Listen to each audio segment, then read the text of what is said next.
All right, I think we're going to get started. Thank you all for being here and bearing with us. We're starting a few minutes late. Um, Poor Ginger had to deal with the traffic coming from Santa Fe. We also have another announcement that unfortunately Chip Thomas isn't going to be able to join us tonight. We were really excited to have him here, and I know that some of you came here specifically to see him, but you got me instead. Sorry. He had a blowout in Gallup, so he's actually sitting on the side of the road waiting for a tow truck to come and help him. So let's all send him our best wishes and hopes for a better tire in Gallup. But I think we're going to have a really interesting, insightful, and important conversation tonight with Kate DeCiccio, and I'll introduce everybody here in a minute, and folks who are joining us from Planting Justice in Oakland, which is a really impressive and important project that we're going to really get into the storytelling of what they do and how they do it and why they're doing it.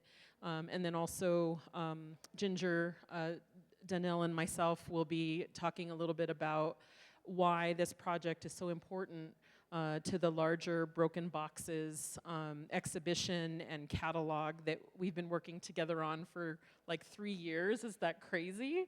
That it's gone by so quickly, and I'm just really proud to call Ginger my friend and my collaborator, and getting to know Kate, who stayed on our farm in the South Valley and got to know our daughters and share a little bit in their activism. So it's just been really a journey getting to know all of these people and getting to engage in the very spirit of Broken Boxes, which is based on building community, on building friendships, on showing up and taking care of each other and the people that we work with and collaborate with on these really important projects. I also want to just do a quick thank you to the City of Albuquerque, to the Albuquerque Museum Foundation. Thank you, Elsa, who's joining us from the Arts and Culture Department.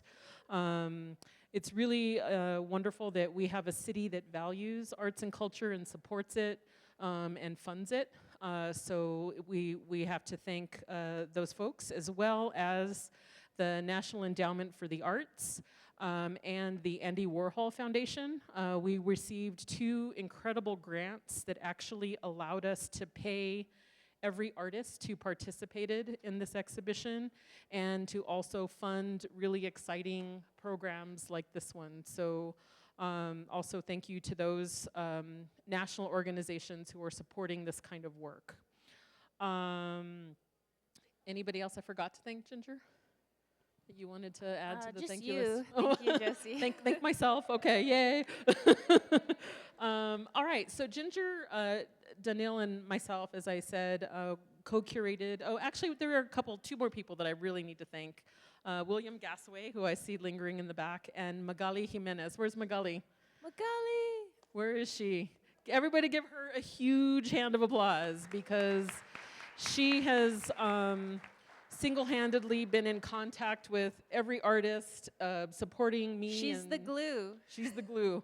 And she's kept us together, so we're still here, which is great. So Ginger, Dunell, and I have worked on this project, as I said, for 3 years now, and it really has been a labor of love in terms of the themes and the concepts that we wanted to create through the exhibition, as well as the community building. But it's really based on stories and making sure that artists have the space and the opportunity to tell stories, to engage with their communities and in their activism, and also to create some just spectacular art. So if you have not been in the gallery yet, I strongly recommend that you spend some time with this exhibition.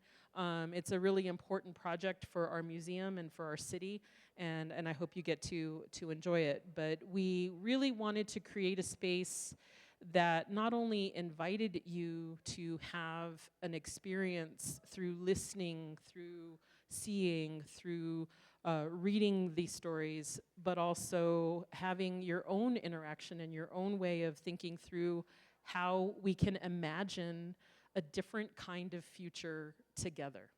How can we think of spaces and places that encourage ways of learning about, thinking about, engaging in justice in different ways, whether it's through some of the conversation we're going to talk about tonight around incarceration, whether it's like CHIP's project, where it's telling the stories back to the community so that people feel empowered in their own communities. So I hope that you'll really have the opportunity to experience that in the exhibition and hopefully tonight in our conversation. So very quickly, I'm Josie Lopez. I'm the head curator here at the Albuquerque Museum. Some of you know my work from various different projects that we've presented, and so this is really a culmination of a decade of curating and connecting with artists in different ways. Ginger Dunnell, who's here with us tonight, I'm so happy that you're here, Ginger. She's the creator of the Broken Boxes podcast. And so this exhibition is really celebrating and commemorating 10 years of incredible work. If you haven't had a chance to listen to her podcast, please do go online or wherever you get your podcast. She's all over the place now, I think Spotify and all the things. So go and listen to all the places. Listen to some of the stories that you find there. I'm going to quickly introduce our other speakers that are with us today. So Kate DeCiccio is an Oakland-based artist, educator, and cultural strategist whose work centers portraiture for community storytelling and counter-narrative. DeCiccio looks forward to the end of our reliance on police and prisons, and the majority of her work aims to practice the values of abolition. DeCiccio is committed to repairing the harm of her inherited legacy and healing our collective imagination by learning how to stand squarely in truth, accountability, renewed resilience, and unknown possibility. There's a little more Kate, but I'm going to move on to Kavan Page. He's a lifelong resident of Sobrante Park, the neighborhood that is home to the Planting Justice Nursery, where he began working in 2020. He's the manager of the future aquaponics project that will bring thousands of pounds of organic produce to the neighborhood. During the pandemic, Kavan was part of leading a project that planted over 500 fruit trees. You need to talk to my husband. We have a lot of fruit trees. What do we do with all the fruit? In the neighborhood, inspired by memories from childhood when he and his friends could ride their bikes and snack on fruit growing everywhere. Kavan is a dad, a dog lover, an avid gardener. Kavan is proud to be able to work at Planting Justice, making food accessible to a part of Oakland where there is no grocery store with fresh produce. Sol Mercado is the reentry coordinator at Planting Justice, where she has worked since 2020. She discovered gardening when she was able to be part of Insight Gardening while serving a 16-year sentence. Her story is featured in the short PBS film Sol in the Garden. Since returning to the community, Sol has been an outspoken advocate for all of the women she left behind, organizing to end forced labor and human rights abuses while raising awareness about the intersections of trauma and violence. Most recently, she worked to bring media attention to the unprovoked attack on women prisoners at CCWF during a HEAT event in August. Sol is part of the formerly incarcerated speaker series on Alcatraz, a collaboration with Restorative Media, and she leads programming across California to make gardening accessible to incarcerated men, women, and youth. When Sol isn't at work, she's playing with her daughter Zuli. So welcome, we're really pleased to have you here.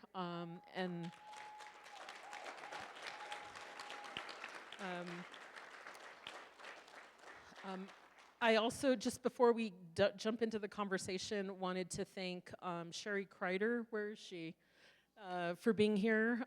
Sherry also has been doing work in our local community with previously incarcerated folks around art and all kinds of other projects. And if you haven't seen her mobile library, their mobile library is awesome, and so please check it out. And just wanting to connect the work that's being done here locally on some of the issues that we're going to be talking about tonight up on stage. So thanks, Sherry, for joining us this evening. All right, so Ginger, Um, now that I've got all the formalities out of the way, I want to open it up to more of a conversation that we're going to share with you. And what you'll notice throughout the conversation is that we're also going to try to channel Chip Thomas a little bit and bring his work into the conversation as we're talking through the rest of our projects and connecting with each other in different ways. So, Ginger. Thank you, Josie. You always just know how to like bring it in. I really appreciate that. And we are recording this conversation, so I'm going to rebroadcast it on Broken Boxes. I'm gathering all of the audio from these public talks throughout the 6 months of programming, so this will also be available in the coming months. But just to kind of like tap into this moment and kind of set us up, Kate, can you tell me how the three of you came to be sitting on this stage? What's your origin story together? And feel free to pass the mic between y'all, but let's jump right in there. All right, so where do we begin? In 2020, there is a California Arts Council reentry through the Arts Grant. And myself and the photographer Hiroyo Kaneko and Malaya Tuye were matched with Planning Justice. And, you know, the arts organizations that were involved were really like, yeah, like we just think it'd be great, you know, if these community artists did some sort of like art classes. Like you just do 2 workshops with Kala. 2 workshops with Planning Justice. And I remember going to Planning Justice the first time, and I walked into the place. Planning Justice is at the very end of 105th in Deep East Oakland, and you kind of walk through the gates, and it was pandemic, and so we weren't spending very much time together, and it was like this world of joyful people engaging with plants, and they began just telling me about what they were doing at the farm. You want to start for like what you remember at the beginning? Ooh, that was a long time ago. Nah. Yes. So I was released in December 2020. It was in the middle of COVID. Everything was shut down, and so I started working, at Planning Justice, and then I see Kate come in, and they're telling us, "Oh, we're gonna have an art class," and I'm like, "Okay." So then when she started like doing all this, taking all this art stuff, and I just got really excited because one of the things that I was doing when I was in prison, I really got into art and gardening, so that was like my freedom space. So when this lady walks in the nursery and she's bringing all this art stuff, and so it was really exciting to me, and I was like, okay, so but who is this lady, so that was my my experience with her. But when she came in, she just like, I felt like she just like brought this whole like ray of sunshine with her, and like all these skills that she wanted to teach us, and believe in us that that we are capable of creating art. We are able to express ourselves through art, and we're able to build something, to create something that's going to tell a story. So that's how we connected with her, and she's been with us ever since. We adopted her, She belongs to Planning Justice now. She is our family now. And so that's our little journey with her. And I was very pregnant when she started taking pictures of me too. So yeah.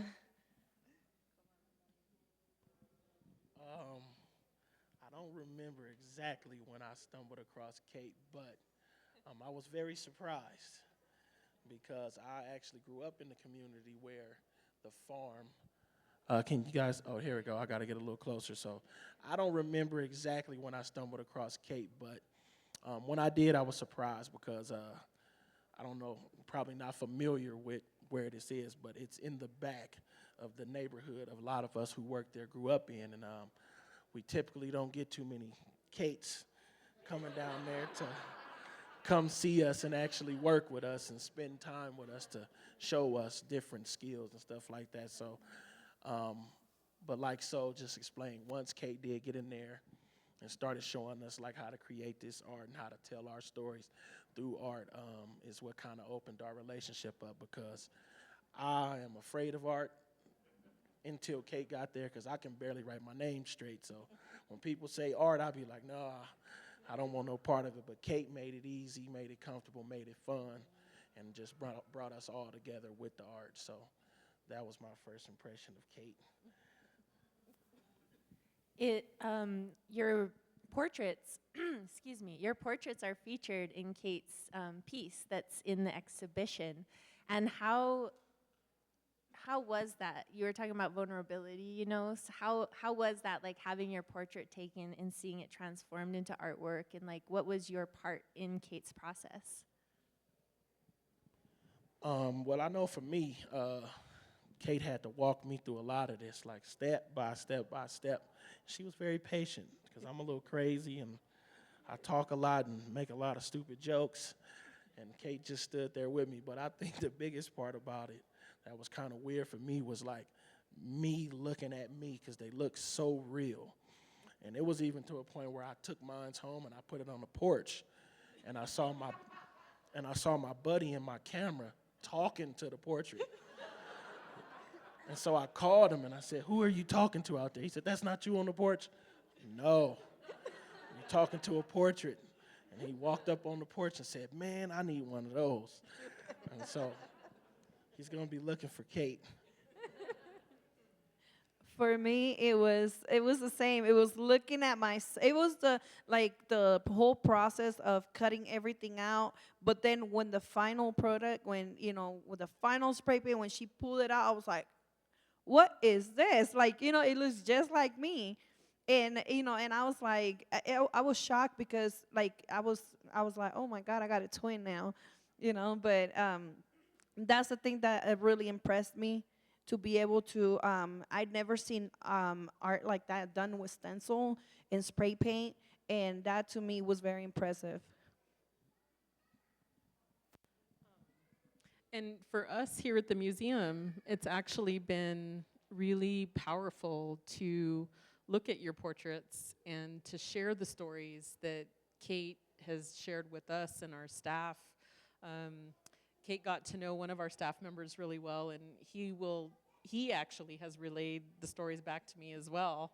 But one of the things that I'm seeing, and maybe all three of you could kind of speak to this in terms of, kind of getting into what the abolitionist movement is, and thinking about ways that you all are changing the dialogue and the activism around the way we think about incarceration. But what I'm finding is that just standing there and talking about the stories and telling people about this project, it touches everybody in some way. Like everybody, like I see people reflecting on relatives or friends or people that they knew in a way that is so emotional and visible and powerful. And so I just wanted you guys to kind of speak to how this work also for you is a way to share that experience with the people who are experiencing your twins. That was a long question. I don't know if I got it right, but when I walked in today, we have seen the portraits many times. But when I walked in today, and the first picture that I saw was of Victor. Victor is no longer with us. He passed away a few years ago, and he was very important to the organization. He was a leader. He was a community organizer, and he was just for the people.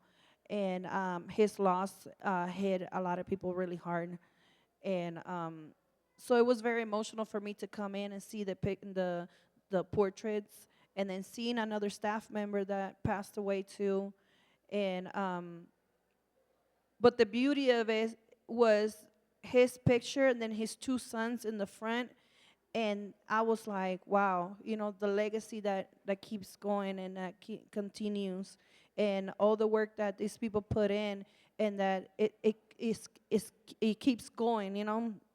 So I don't know if I answered the question. Okay, yeah, but I don't know. It's just like I see all the portraits, and it reminds me of the journey that these portraits have been through, and like I remember every single time that every person with Kate did their portrait, and how it was so how we were all so amazed, and like the big old smile on our faces to be like, oh my God, I created this, and that is priceless. That is something that I will always take in my memory, that I will always be like, that meant a lot, and that continues to mean a lot.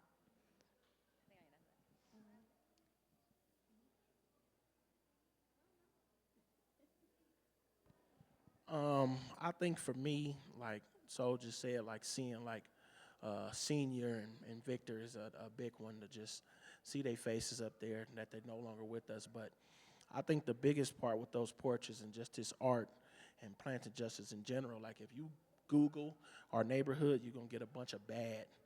Like you won't see none of the good that's actually going on. But with this project, Planet Justice, and a lot of this art we're doing, like we ended up in Japan here, and it's like it's spreading a better light on the community that I actually grew up in. So I think for me, that's like the biggest um, point of it for me. It's like that we finally getting some good light. But if you search the internet, you're gonna get a lot of bad light that's shed on the community that I grew up in and loved. So it's really like good and positive light being put out there about our community.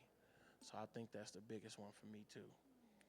Yeah, I think that in really kind of like this piece about the abolition work and the stories that we tell, um, I think there's a couple things. One, I think a lot of the art that I do, it's really just kind of creating evidence of the work that's happening. And also in the project of Planning Justice, we can paint the people exactly as they are. I don't have to do anything. And it creates a kind of mirror about what's happening, that mirrors back so that like Sol and Kovan and all the other people can see in a different way a little bit more like the depth of the power of their work, and that in itself creates a deeper kind of momentum. And so it becomes an opportunity where like there's a reverberation where Planning Justice is doing incredible work. Sol and Kovan and the entire team at Planning Justice on a day-to-day basis are building all these different kinds of strategies so that the community is growing their own food or providing jobs for folks in the community, are problem solving in ways that don't involve the police.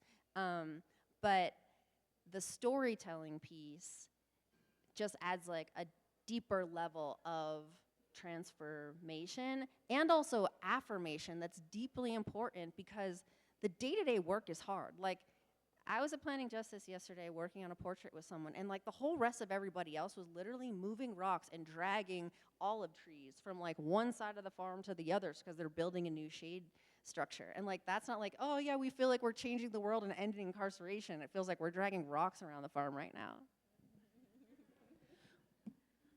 Well, I was going to ask about language really quickly.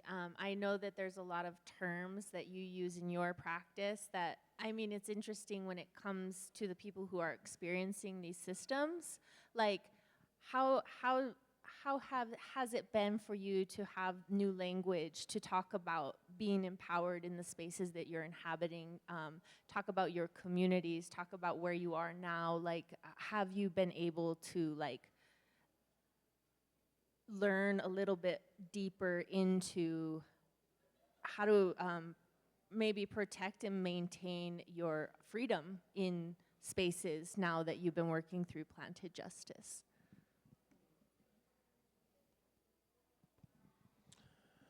Hmm. Uh, I think with that question. How did I? Well, I think it kind of started before Planning Justice, but like Kay said, I think once I got there, it just like reaffirmed like I do have a purpose. It is something more I can be doing because, like I said, we helping the community we grew up in, and with all the bad light that shed on it, now we're doing a bunch of positive. But for the most part, I think what helps with that at Planet Justice is like Planet Justice not treating you like certain other spaces would, knowing that you came from some of these places, right? So, and then empowering you to get into leadership positions and then helping you actually move these leadership positions along because, like I said, we've both been there for about 4 years now, and we both are in leadership positions and running programs and things like that. And otherwise, with our backgrounds, we probably wouldn't be given those positions or be pushed into being leaders in a organization. So I think just giving us the space to grow and giving us the power to be leaders, it just shows us like, yeah, we can do it. So I think for me, that's the biggest part of it, just being pushed to be a leader in our own community.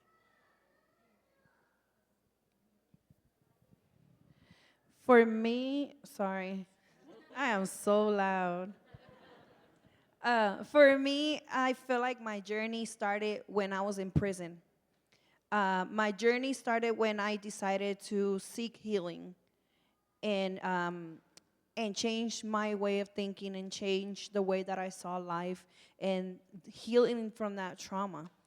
And I feel that that was very important because now in my role that I have at Planting Justice, to do the work that we're doing, you have to seek healing in your life.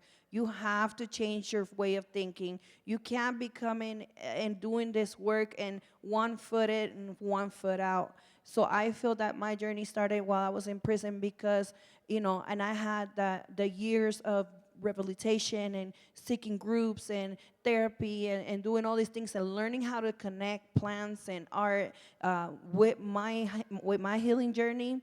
And that's what helped me, that when I came out, when I was released, and I started working for Planting Justice, I felt that when I stepped into all these different roles, I felt like I was ready because I've been working on myself, and I've been seeing the connection, of what this work is all about, and in my healing journey, and that's what has helped me to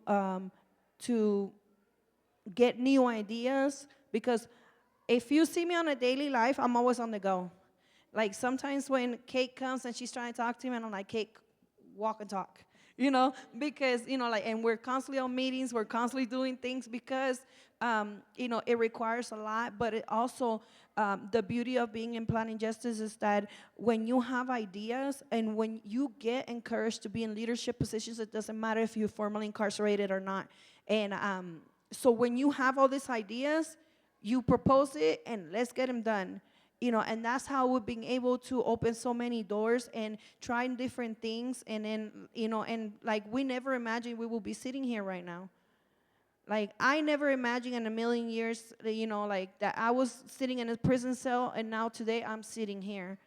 And all that is, all that is being possible now because you have to change your healing journey. You have to change your path, and you have to focus on what do you want to do with life? What do you want to do with the journey that you just went through? Do you just throw it away and forget about it? Or do you use it to change the world? Or do you use it to make changes in our community? Do you use it to try and inspire people to take a different route and not end up in prison or dead?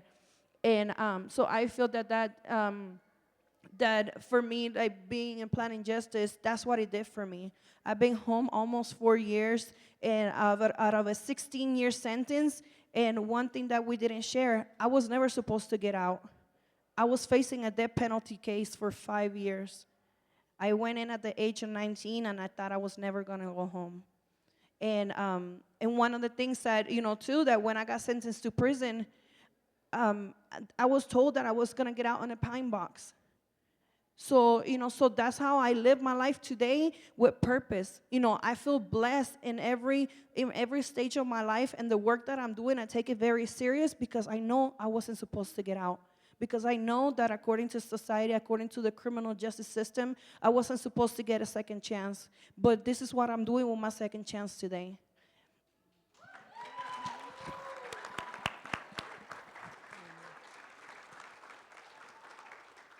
A lot of times in this work, we talk about reciprocity. And in the work that happens at Planning Justice, we talk about reciprocity and what it feels like to care for the plants and what it feels like for the plants to care for us.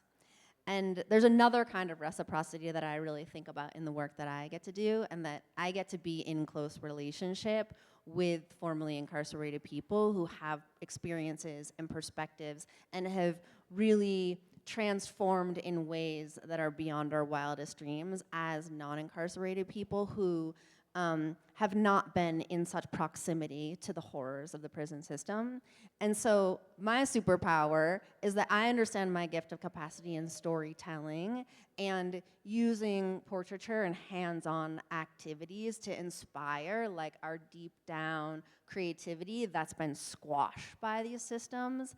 And so together, a lot of like what I think fuels us is that we get together and we scheme with, okay, here's some like ways that we can strategically use art and storytelling, and it's gonna be fun as hell, and we get to hang out together.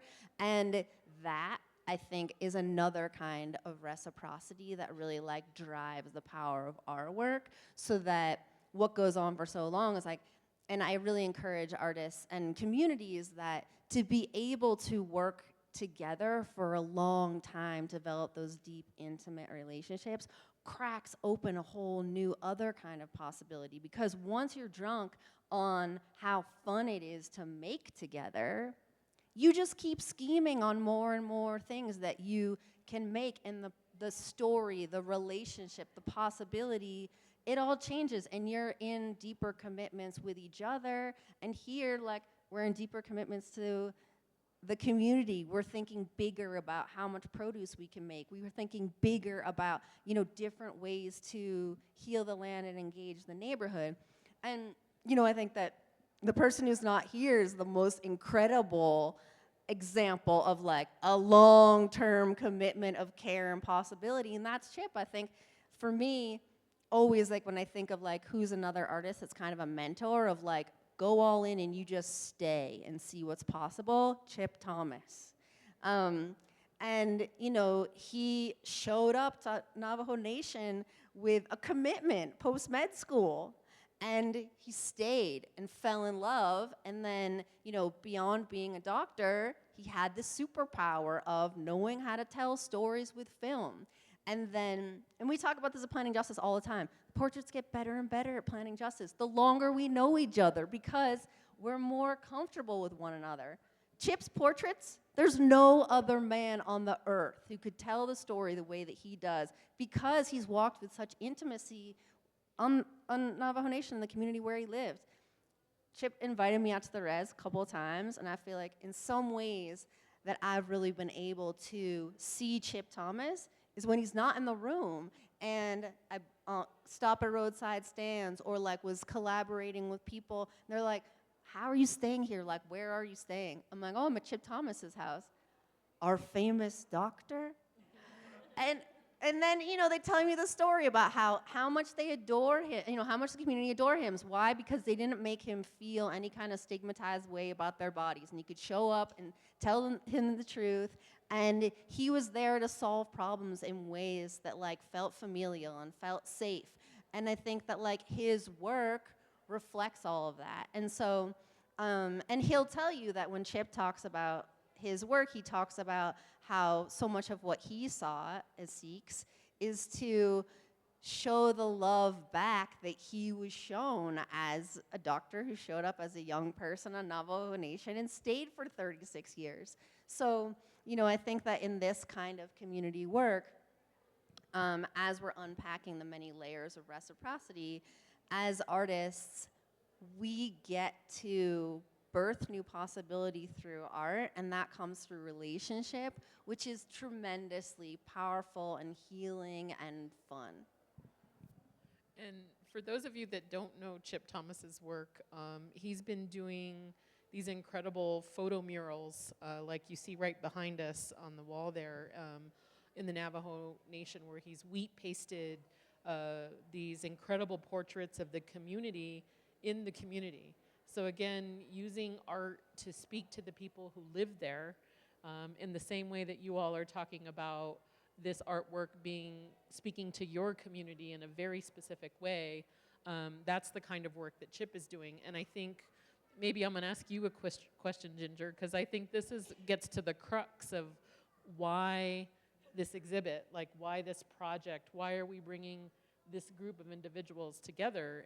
And I do think it's that power of storytelling, that power of building community and love and trust within communities. And Ginger, I thought maybe you could talk a little bit about how that kind of work is also happening through the podcast and through dialogue, right, as another component of that storytelling. Yeah, it's really important to me in my practice. And I met Kate through Chip, and I met Chip through Chinupa, my husband and co-host on the podcast. And now I have 2 new friends.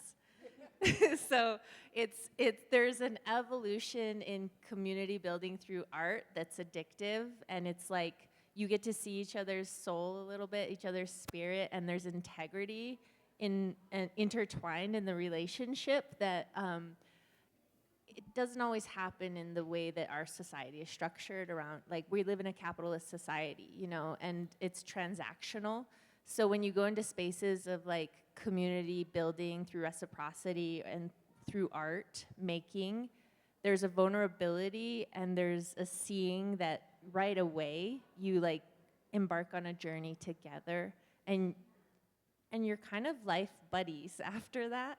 And everybody in this exhibition is that way for me. I know that I could call almost everybody who's represented in this exhibition, and they would help me out if I needed. And I know that they also know I do the same for them. And now that ripples out further to Planting Justice and to my new friends here tonight, and we're all in this bond of like art making, and that's like making a new life for our communities, you know, just a new way of being. And I love that about Kate's work, is because Chinuba and I talk a lot about speculative fiction and future dreaming and all of the ways that we want the world to be, and I see Kate doing that in real time with her work. And so Kate, how are you using maybe speculative fiction, super dreaming, super future dreaming in Planting Justice, and like how have you and your cohort kind of made some decisions to like activate a new reality for this planet? Mm-hmm. I think that one of the things that I found really useful, there's another project that I've worked on for the last 9 years, a project called Performing Statistics, and it was founded by Mark Strandquist, and we work with young people impacted by youth incarceration, and a lot of that work is strategic storytelling because they're running campaigns to close youth prisons. And so a lot of the processes we created together to think through, you know, how do you engage people who the system has targeted to squash their sense of future possibility and imagination? How do we engage people in processes that like aren't overwhelming, fun, imaginative, to like begin to reseed that thinking, futurist thinking, in totally just reasonable ways, right? Because a lot of it's like gets really heady. And so I'm always just imagining simple prompts. You know, like when one of the first workshops that we had at Planting Justice, we just put together, we wrote a collective poem. And a lot of the text that you see on the flags comes from that poem that we wrote together. And that poem was, I mean, I just handed out nerdy workshops, and it was like, what does Planting Justice smell like? What does it taste like? Why are you here? what does it look like if the dream works? You know, what would be possible that's not possible now if you win? And we just begin to ask ourselves those kinds of questions. Like when we were standing right here by these tables, you know, we were talking, and just there's something really special about you all's community, actually. The fire that you all came in, like pounding in the door right at, you know, the start time to like go pawing through collage materials. And it was really clear, like actually not, it was very obvious, you guys.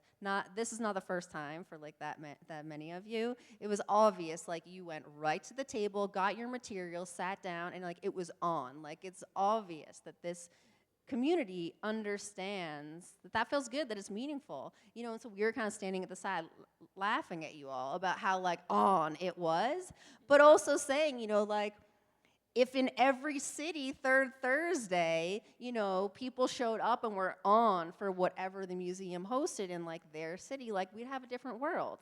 So I think that the more that we can break down and pose those simple kinds of questions of like, what does winning look like?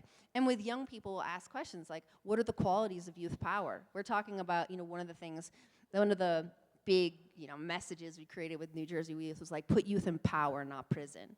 Well, now we need to talk about what that power looks like. What does that mean? How is youth power different than adult power? And so then we ask these kinds of questions. What would it look like if there was a Supreme Court, you know, led by formerly incarcerated people? What would the values of that kind of leadership look like? And describing those possibilities, then we're down the rabbit hole, we're joking around, we're making dark jokes, but coming up with great ideas, thinking about, oh, this plant represents that, oh, that reminds me of, and then it's on, the same way that you felt like what it felt like to be on.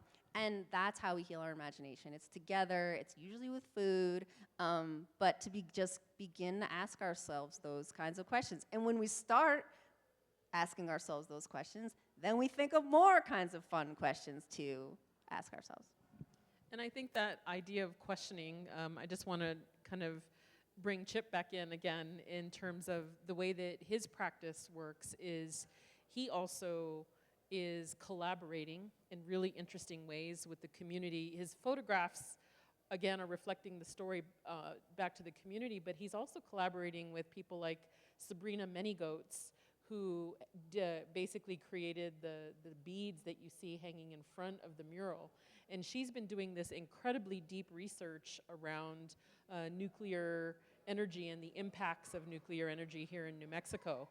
And so that kind of activism then starts connecting to all of these different kinds of groups that have been doing activism around these issues for a very long time. And for those of you who are from New Mexico, you know, we just had this incredible craze around Oppenheimer, for example. But then you see the downwinders and you see people like Chip and Sabrina Manygoats who are revealing what are the impacts on the people who live here. What is happening in Los Alamos when there's a 20% increase in production of the making of weapons in our own state? What does it mean when New Mexico is one of 2 states in the country that is a cradle-to-grave state in terms of we mine the material, we develop the weapons, and we store the waste?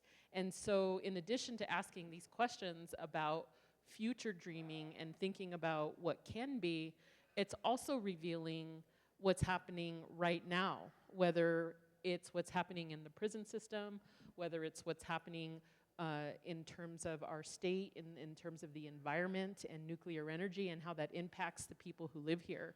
So while the art part is fun and really engaging and growing inside of people the seed of creativity, it's also in some ways deadly serious, right? Because we're talking about people's lives and our relationships to each other and the land. So to me, that's what's really special and important, I think, about what all of the artists in the exhibition are doing, is that while you're embedded in your communities and in your projects, you're also making a difference in terms of those broader impacts and causes and issues that are impacting all of us, right? Right, and I think that both are happening at the same time all the time, right? Because we're really we're living an in-between reality, right? Where we know that we can't keep living like this and we have to build forward and we have to be making blueprints, and we're like in triage dealing with everything that's happening. You know, like before we came here and talking about like our beautiful project, we're also just talking about the struggles that were happening at home in our community, you know?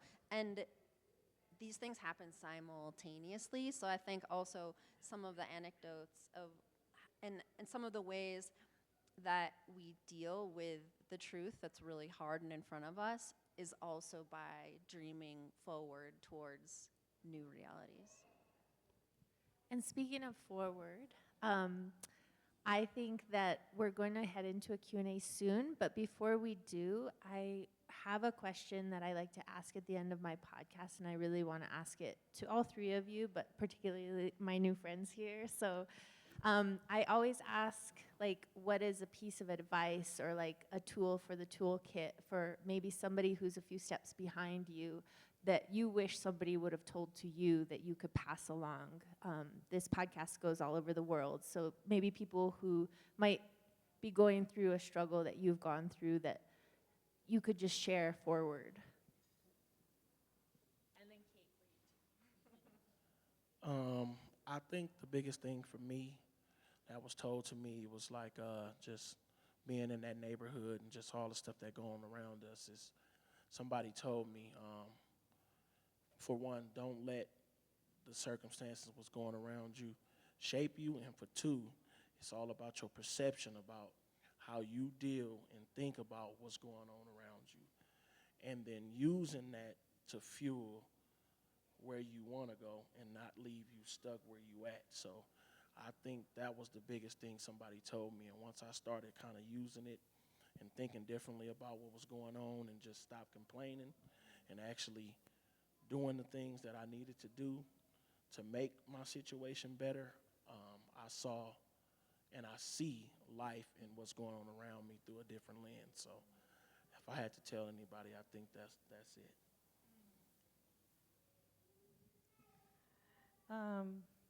Well, for me, I'm always, every time I talk, I always talk about healing. And so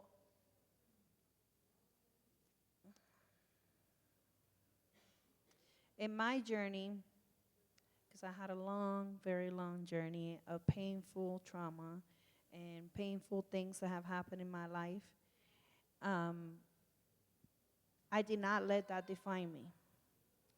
So one thing that I will say to anybody who's listening to me is that you have a voice. You have a voice. You can speak up and ask for help. Because that's what happened to me in my life. I didn't feel like I have a voice. I didn't think that I could use it. And I thought that I couldn't ask for help. And if you ask for help and you don't get the help that you're asking for, go to somebody else. Keep asking, keep asking, keep asking. And say it louder and louder. Because you're going to find that help. You're not alone. And so I feel that, you know, if those things would have been said to me, I would have never sat down in a county jail for 5 years fighting a death penalty case, let alone taking somebody else's life. And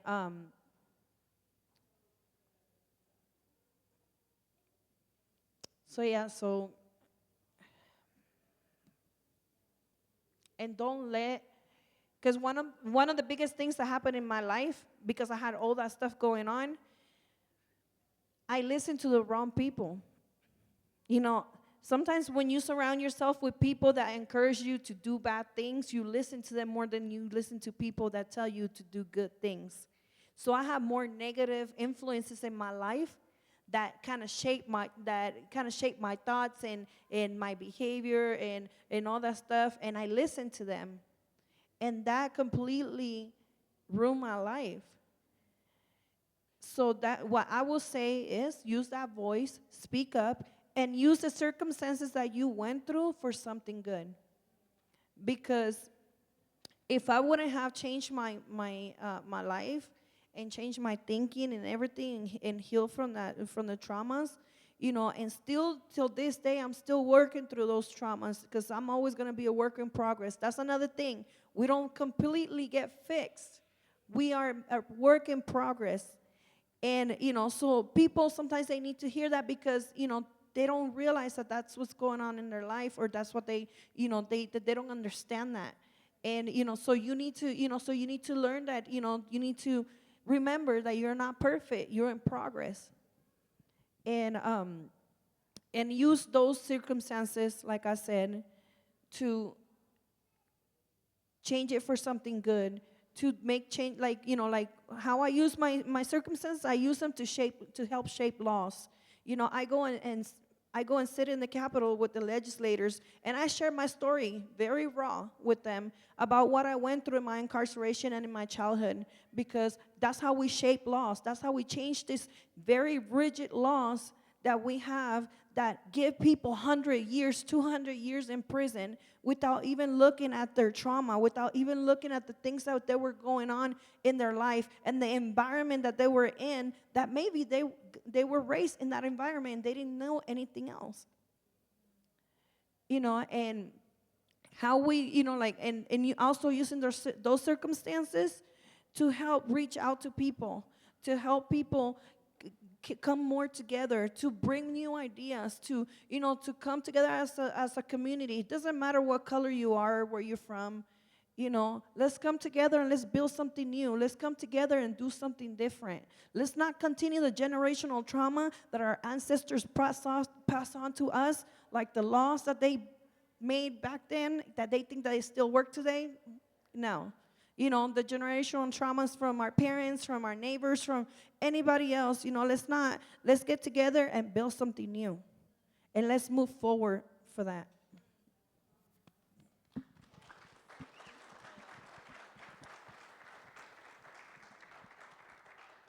I love you guys so much. I think that, in short, I think it's really important for white people to understand that we have a role in this movement, and that prison, the problem of prison, is not just a problem for incarcerated people and a problem for their families. I'm a person who comes from 11 generations of colonizers into central Massachusetts. We brought this shit to this land. And I think that it is very important that we as white people understand that a lot of the things that maintain things like 100-year sentences and intolerance for transformative practices and true understandings of where violence comes from, and a feeling is that if it's not your community that's directly exposed to uranium, or not your community where there's no food, then it's not really about us, and we kind of feel bad for them. I mean, we'll donate money.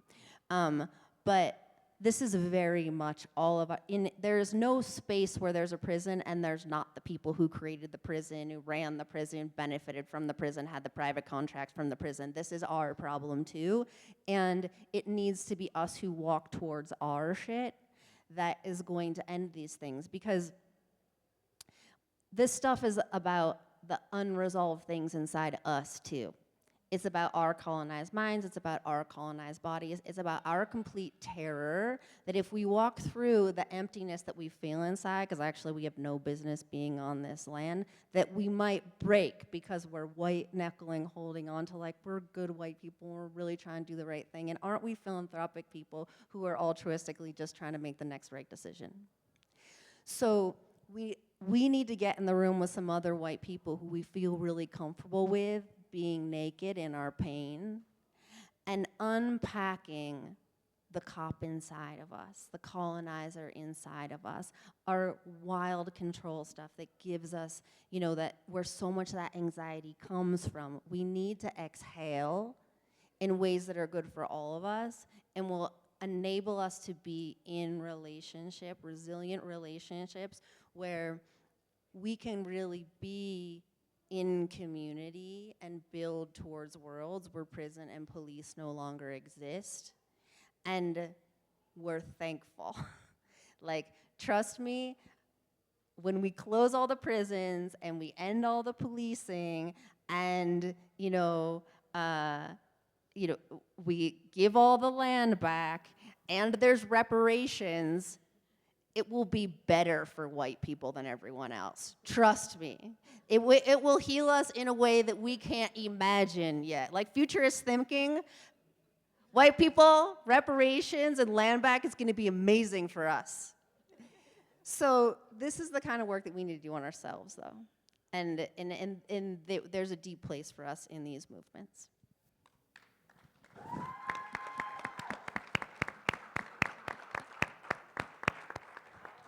All right, I think all amazing words to hear, and Ginger, I love that you end your podcast that way. It gives a lot of license, I think, to how we think about the world and share with each other. We do have a little bit of time for a few questions, if you have them. I mean, I think that we're pretty close to our 1 hour mark, so we did want to have an opportunity for people to ask questions, but we're getting close to time here, so if there are any. Anyone have any questions for our distinguished panel? Okay. I was just wondering, how is the program funded and who supports it financially? We read a lot of grants. But also you can buy, Planting Justice grows a more diverse kinds of fruit-bearing plant material than any other place in Northern California. So also they sell hell of pomegranate and fig and all kinds of cool things. So a lot of different places.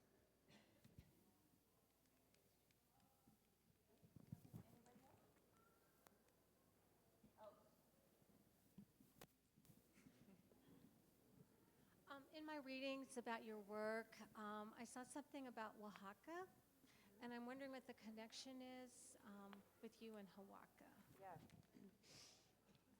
I actually learned how to do stencils in 2010 in Oaxaca. I have some really good friends there, Cesar Chavez and another artist named Yeska. I actually met them painting murals in Peru like a really long time ago. And so they're like, again, lifelong art homies. And so when I first started teaching inside prison in like the early aughts, I had been talking with my friends in Oaxaca about it, and then they started teaching inside prisons near them, and so we'd always been scheming. And again, as artists do, we're always thinking about how to develop new programming or think about how to weave collaborations together. So there are some of the flags that are featured here actually feature work from a project that I did with them in Oaxaca last winter, where we brought flowers through the prison wall and did like different interactive activities, one at a women's prison, one at a youth prison, and one at a men's prison with the flowers, using the flowers as evidence of care and thinking about like what had to happen for the land, how people had to tend to the flowers, and to tell stories of care and kind of like a subversive breaking through the wall and making art with the flowers. So I kind of like snuck some of that into this installation because I'm looking for as many opportunities as possible to get the voices of incarcerated people into our communities, yeah. Well, thank you for that. Thank you all for joining us this evening. We really appreciate your support of this exhibition. On November 2nd, we'll be having another really wonderful program in this slate of programming that has also been very intentional, working with Ginger to bring all these incredible artists and community members and activists to the museum. So November 2nd, Mario Ibarra Jr. will be here. The art making project will be shoebox parade floats. So if you've got a hankering to make a shoebox parade float, join us on November 2nd. We will also have an altar that will be happening with our history program. And then in the evening, we have a very special event with Chinupa Hanska Luger. Will be in conversation with Sterling Harjo, who just won the MacArthur Fellowship. And also, they'll be screening one of the films that's in the exhibition, Love and Fury, that Sterling created. So please join us for all of these incredible programs, and have a great rest of your night. Go make some more art and do some, maybe yoga's over, I'm not sure. All the Third Thursday things. Thanks for joining us and for supporting our project.